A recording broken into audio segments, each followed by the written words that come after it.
Bref, j'étais tranquillement à mon bureau en train de téléphoner quand on est entré. Monsieur le ministre, votre avion pour Johannesburg va partir. Je l'ai regardé, il m'a regardé, j'ai regardé, il m'a regardé, et j'ai dit « Ah, je te rappelle. Vous avez de la chance, vous allez retrouver le soleil, vous. » À Roissy, j'ai marché jusqu'à l'avion, dans des couloirs, sur des tapis, et comme j'avais pas terminé à mon bureau, j'ai continué mon appel.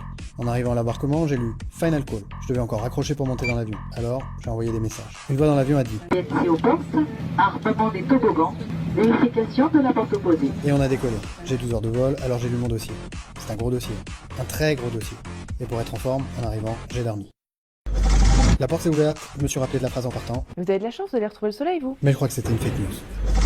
J'ai retrouvé mes homologues européens et on s'est coordonnés pour être unis en séance plénière. Mais avant de parler de la séance plénière, je dois vous parler des bilatérales. Les bilates, comme disent les diplomates, ça veut dire que j'ai parlé à un ministre, puis à un autre ministre, puis à un autre ministre. Pour accueillir autant de monde, Bon, je vous arrête le massacre là. Donc ça, c'est Jean-Noël Barrot, hein. C'est le ministre des Affaires étrangères français qui a décidé en fait de faire de la diplomatie française un sketch sur TikTok.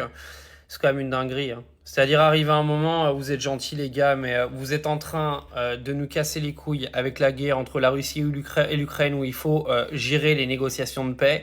Et il y a le problème entre Israël et la Palestine. Nous avons un conflit diplomatique ouvert avec l'Algérie et nous, on a un ministre des Affaires étrangères qui s'amuse à faire des TikTok pour essayer de parler à une audience de gamins de 16 ans. Oui, parce que son vlog est tellement ridicule que je pense qu'il était clairement destiné à des morpions de 15-16 ans.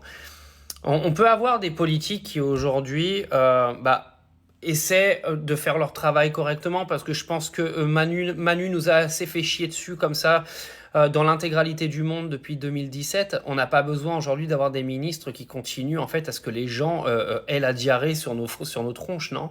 Non mais c'est une dinguerie de voir ça. C'est une dinguerie.